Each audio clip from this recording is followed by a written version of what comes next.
वक्रतुण्डा महाकाय सूर्यकोटि समप्रभा निर्विघ्नं कुरु मे देव सर्वकारेषु सर्वदा। টুকির রান্নাঘরে সবাইকে স্বাগত। মোদক হচ্ছে গণপতি বাপ্পার খুব প্রিয় প্রসাদ। যখন আমরা গণপতি বাপ্পার আরাধনা করি তখন লাড্ডুর সাথে সাথে অবশ্যই আমরা মোদকও তৈরি করে থাকি। অনেক ধরনের মোদক হয়ে থাকে, তার মধ্যে উকড়িচে মোদক হচ্ছে গণপতি বাপ্পার সব থেকে ফেভারিট মোদক।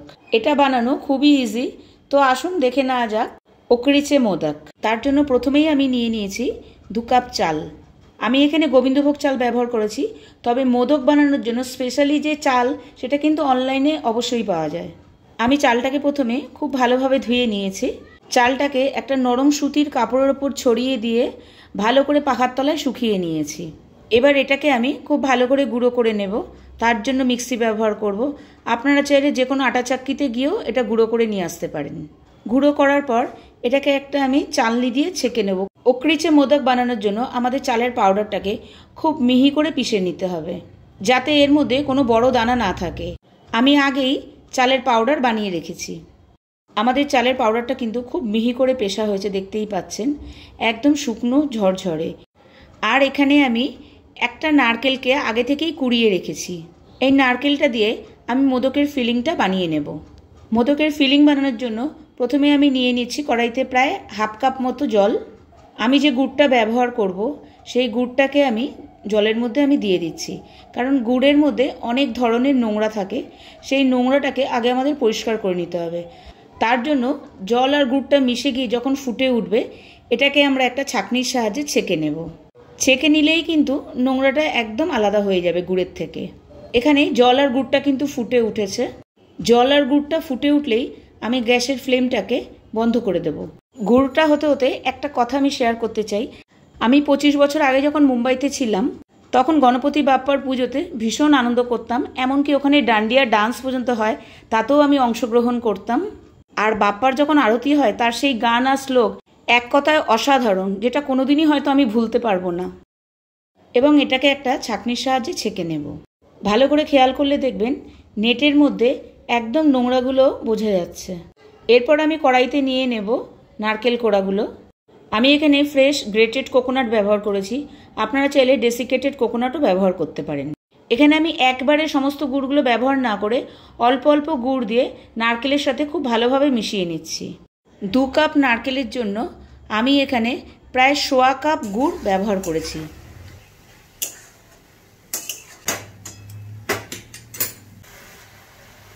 নারকেল আর গুড় খুব ভালো মতো মিশে গেলে এখানে আমি ব্যবহার করব এলাচ গুঁড়ো। আমি এখানে নিয়ে নিয়েছি 1/2 টিস্পুন এলাচ গুঁড়ো। আবারও সব কিছুকে আমি খুব ভালো মতো মিশিয়ে নেব। খুব ভালো করে মেশানো হয়ে গেলে তৈরি হয়ে গেল আমাদের মোদকের ফিলিং। এখানে নারকেল আর গুড়কে কিন্তু বেশি কুক করা চলবে না, একটা জুসি ভাব থাকবে, খুব একটা আঠালো চটচটে ভাব হবে না। আমাদের পুর কিন্তু একদম রেডি। এবার চলুন তাহলে মোদকের আটাটা বানিয়ে নেওয়া যাক। এবার আমি তৈরি করব মোদকের আটা। তার জন্য প্রথমে আমি কড়াইতে নিয়ে নেব 2 কাপ জল। জলটা যখন ফুটে খুব গরম হয়ে যাবে এর মধ্যে আমি দিয়ে দেব 1/2 টিস্পুন ঘি।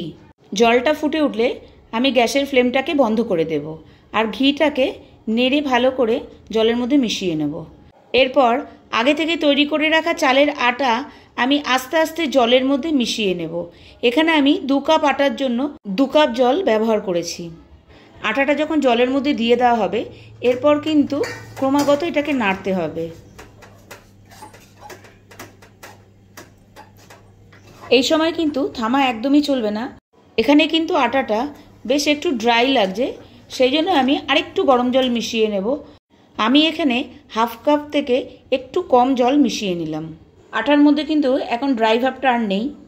জলটা ভালোভাবে মিশে গেলে আমি আটাটাকে 5 মিনিটের জন্য ঢেকে রেখে দেব। 5 মিনিট পর আটাটাকে আমি একটা থালার মধ্যে ছড়িয়ে দিচ্ছি। গরম থাকতে থাকতেই আটাটাকে কিন্তু আমাদের বেশ ভালো করে মোলায়েম করে মেখে নিতে হবে। কিন্তু গরম অবস্থায় যেহেতু হাত দেওয়া সম্ভব না, সেই জন্য এখানে একটা গ্লাস বা বাটির সাহায্যে আটাটাকে ভালো করে মেখে নেওয়া যেতে পারে। এখন কিন্তু আটাটা আমি হাত দিয়ে ধরতে পারছি, একটু ঠান্ডা হয়ে এসছে। সেই জন্য এটা হাত দিয়ে ভালো করে চেপে চেপে ঠিক এইভাবে মেখে নেব, একদম নরম আর মোলায়েম করে। যত নরম আর মোলায়েম হবে আমাদের মোদকও কিন্তু তত সুন্দর হবে। এখানে আমি আটার ওপরে একটু ঘি ব্যবহার করে নিচ্ছি, যাতে আটাটা ওপর থেকে ড্রাই না হয়ে যায়। তারপরে আবারও খুব ভালো করে আটাটাকে আমি মেখে নিচ্ছি। দেখে বুঝতেই পাচ্ছেন আমাদের আটাটা কিন্তু একদম নরম আর মোলায়েম হয়ে গেছে। এরপরে এটাকে আমি একটা ভিজে সাদা সুতির কাপড় দিয়ে ঢেকে রেখে দেবো, যাতে ওপর থেকে ড্রাই না হয়ে যায়। মোদক বানানোর জন্য আমাদের ফিলিং আর আটা দুটোই রেডি। এবার আটাটাকে আমাদের শেপ দিতে হবে। তার জন্য আমি একটা মোল্ড ব্যবহার করছি। প্রথমেই এর মধ্যে আমি একটুখানি ঘি লাগিয়ে নিলাম। এরপর আমি কিছুটা আটা হাতের সাহায্যে গোল শেপ দিয়ে মোল্ডের ভেতরে ভালো করে ভরে দেব। মোল্ডের ভেতরে এমনভাবে ভরবো যাতে চালের আটাটা মোল্ডের শেপ নিয়ে নেয়। আঙ্গুলের সাহায্যে ভালো করে প্রেস করে আটাটাকে আমাদের মোল্ডের ভেতরে ঢুকিয়ে দিতে হবে। আবারও আঙ্গুলের সাহায্যে ভেতরে একটা হোল তৈরি করতে হবে। আমরা নারকেলের যে পুরটা তৈরি করেছি সেটা যাতে মোল্ডের ভেতরে ভালো করে ভরা যায় সেরকম একটা জায়গা তৈরি করতে হবে। দেখে নিন, ঠিক এইভাবে কিন্তু আমি জায়গাটা তৈরি করেছি। এবার আমি ভালো করে পুরটা ভরে দেবো। আমাদের ফিলিং বানানোটা যতটা সুন্দর হবে ততটাই মোদকটা টেস্টি হবে। পুরটা কিন্তু ভালো করে চেপে চেপে ভরতে হবে। আর পুরটা ভরা হয়ে গেলে আরও খানিকটা আটা নিয়ে এবার মুখটা ভালো করে বন্ধ করে দিতে হবে। আটা এক্সট্রা রয়ে গেলে সেটাকে আবার আমরা রেখে দেব। এবার আমরা ধীরে ধীরে মোল্ডের ভেতর থেকে মোদকটাকে বার করে নেব। সেই সময় কিন্তু বেশি তাড়াহুড়া করলে চলবে না, খুব আস্তে আস্তে কিন্তু আমাদের মোদকটাকে বার করে নিতে হবে। বেশি তাড়াহুড়া করলে শেপটা নষ্ট হয়ে যেতে পারে। দেখুন আমাদের মোদকটা কিন্তু খুব সুন্দর হয়েছে। আমি খুব আস্তে আস্তে ধীরে ধীরে আমি মোল্ডের ভেতর থেকে মোদকটাকে বার করে নিচ্ছি। এবার আমরা মোদকগুলোকে স্টিম করে নেব। আপনাদের কাছে যদি স্টিমার থাকে খুব ভালো কথা, যদি না থাকে যে কোনো পাত্রে জল গরম করে তার ওপরে একটা ছিদ্রযুক্ত প্লেট বা বাটি রেখে দিয়ে তার মধ্যে মোদকগুলোকে স্টিম করে নেওয়া যেতে পারে। এখানে আমি ছিদ্রযুক্ত প্লেটের ওপরে একটা পাতলা সাদা সুতির কাপড় ব্যবহার করেছি, অথবা আপনারা কলাপাতাও ব্যবহার করতে পারেন, যাতে মোদকগুলো যখন আমরা তুলব তখন যাতে ওগুলো প্লেটের মধ্যে একদম চেপে আটকে না থাকে। আর মোদকগুলো যখন আমরা সাজাবো তখন দুটো মোদকের মাঝখানে একটু গ্যাপ রাখতে হবে, যাতে একটা অপরের সাথে চেপে না যায়। এই সময় কিন্তু আমি গ্যাসের ফ্লেমটাকে একদম লোতে রাখবো আর প্রায় 7 থেকে 10 মিনিট পর্যন্ত আমি এটাকে স্টিম করে নেব। এতক্ষণে কিন্তু আমি আরেকটা মোদক তৈরি করা দেখিয়ে দিলাম। এবার আমি মোদকের মোলটা খুলবো, দেখে নেব মোদকটাকে। খুব সুন্দর হয়েছে মোদকের শেপটা। আপনারাও ঠিক যদি এইভাবে করেন তাহলে আপনাদের মোদকগুলোও এরকম সুন্দর হবে। এদিকে আমাদের কিন্তু 10 মিনিট হয়ে গেছে। প্রথম ব্যাচের মোদকগুলো কিন্তু একদম রেডি। এগুলো কিন্তু খুব গরম অবস্থায় একদমই হাত দেবেন না, একটু ঠান্ডা হলে বা কিছু দিয়ে এগুলোকে তুলে প্লেটে রাখবেন। আশা করি ভিডিওটা আপনাদের ভালো লেগেছে। খুব সহজ পদ্ধতিতে আমি মোদক তৈরি করা দেখালাম।